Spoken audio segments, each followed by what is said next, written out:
ස්තෝදෑසනක් එන්න මට දක්නට ලැබුණ අලුත් දෙයක් තියෙනවා ඩෙන්ගු මර්ධනය සම්බන්ධව ඔයගලන්ට පෙන්නන්න දෙන්න.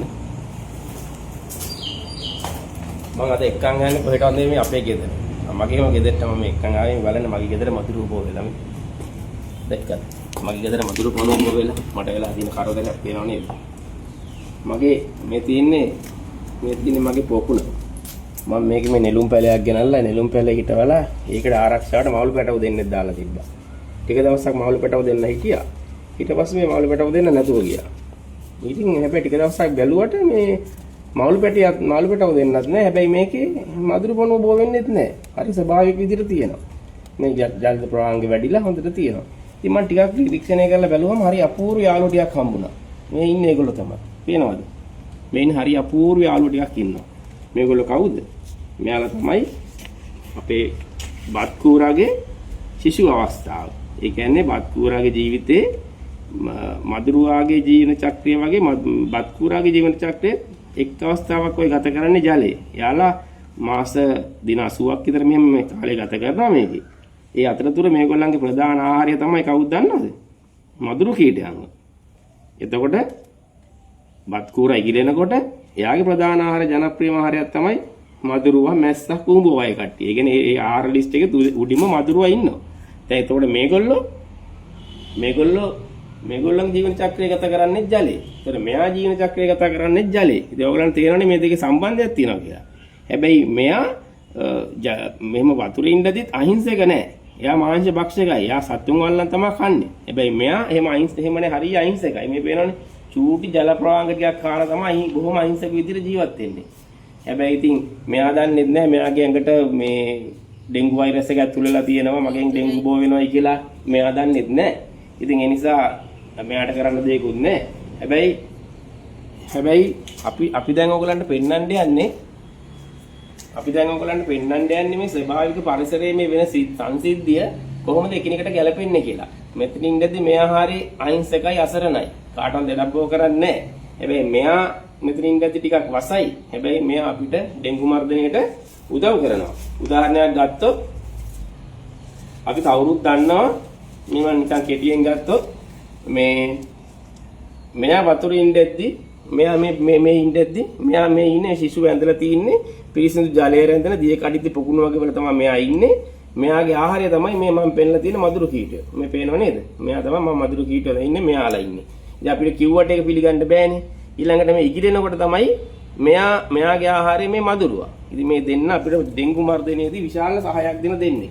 මොකද දැන් මම කරන්න යන්නේ මේගොල්ලෝම එකට ඔයගොල්ලෝ බලා ගන්න මේගොල්ලන් එක තැනකට දාලා වෙන්නේ මොකද්ද කියලා තමයි ඔයගොල්ලන්ට පෙන්වන්න යන්නේ. ඔන්න මම හිමීට බොහොම සීරුවෙන් මේගොල්ලෝ යන්න කැමතිත් නැහැ. මේ සටනට ඔන්න බලන්න අපි මේ සටනට දැන් මේගොල්ලෝම යොමු කරා. හොඳට බලන්න මේ සටනේදී මොකද වෙන්නේ කියලා. හොඳට බලන්න මේ සටනේ ඔන්න දැන් ඒගොල්ලෝ මధుර කීටෝ ඉන්නවා. හොඳට බලන්න. මෙන්න දැක්කද මෙයා මොකද කරේ? දැන් මෙයාත් එක්කෙනෙක් අල්ලගත්තා. මේක දැන් අපි අල්ලනවද මේ? දැන් බලන්න මෙයා මෙතන එක්කෙනෙක් ඉන්නවා. ඕම් බලන්න දෙන්න. එයාව නම් තාම දැක්කේ නෑ එයා. මෙයාත් එක්කෙනෙක් අල්ලගෙන මේ මොකද කරන්නේ ඒගොල්ලෝ? අපිට අන්න බලන්න මේ දෙන්න. ඔන්න යනවා ඒ දෙන්න. එයා ලොකු එක්කෙනෙක්. බලමු මොකද කරන්නේ කියලා. අන්න හරි පේනව නේද? මෙයාත් එක්කෙනෙක් අල්ලගත්තා. මෙයාත් එක්කෙනෙක් අල්ලගත්තා. මෙයාත් එක්කෙනෙක් අල්ලගත්තා. මෙයාත් එක්කෙනෙක් අල්ලගත්තා. මම හිතන්නේ මෙයාත් එක්කෙනෙක් අල්ලගත්තා. ඉතින් අපි මේ වලට පෙන්වන්න හදන්නේ අපි මේ මధుරු මර්ධනයේ ඩෙන්ගු මර්ධනයේදී මේ වගේ සබහාදහම අපිට සුපිරි නිර්මාණ ඉබහි කරලා තියෙනවා. ඒ කියන්නේ ජනතාවට කියන්නේ ඔය හොඳට බලන්න. දැන් මෙයා මාස දින 180ක් විතර මේ වතුරේ ඉඳලා මේ වගේ බොහොම නිහඬව මේ මගේ පොකුණේ එක මధుරු පණුවෙක්වත් නැහැ. බලන්න මේ පොකුණේ එක මధుරු පණුවෙක්වත් නැහැ. හැබැයි මගේ යාළුවෝ ඉන්නවා මේකේ. මම වඩ කෙනෙක් අල්ලලා පෙන්නන්න. මගේ යාළුවෝ මේගොල්ලෝ බොහොම කරදර කරන්නේ නැති යාළුවා ගන්න ඕනේ කැම ටිකක් දීලා ආපහු ගස්සන්න ඕනේ මං යාළුව. මං කල්පනා කරා මට මේගොල්ලෝ මෙච්චර මේ ඇයි අපේ ගෙදර හොයන් ආවේ කියලා. ඒ කියන්නේ මම බලමු මේ කෙනෙක් අරන් දෙන්න පුළුවන් ද පොඩි වෙලාවක් දෙන්න මට හොයන්න අමාරුයි. හරි දැනට මම පොඩි වෙලාවක් දෙන්න මම හොයන්නම්. ඉතින් මම ඔයාලට කියන්නේ මේ පරිසරයේදී මෙයාලව දැක්කොත් දෙබාන එක මధుර කීටයක් ඉන්නවද කියලා මෙතනද? මම තව පාරක් වුණ දෙවෙනි වතාවටත් ඔයගලන්ට තව එක කැම වෙලක් දෙන්නම්. දැන් ඕම් බලන්න ඊළඟට මොකද වෙන්නේ කියලා.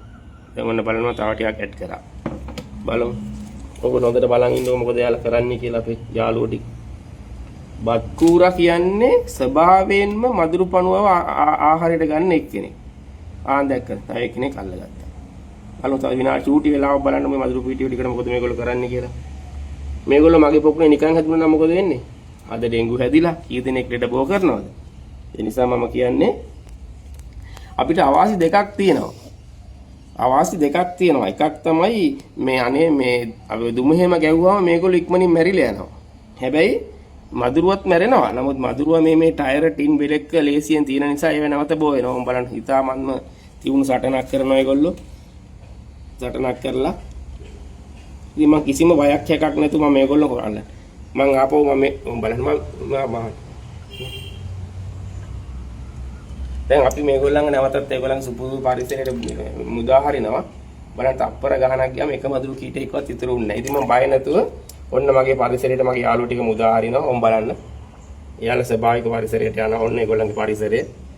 බලමු ඒගොල්ලෝ කොහොමද පියනලා යන්නේ කියලා. අන්න ඒගොල්ලෝ යනවා.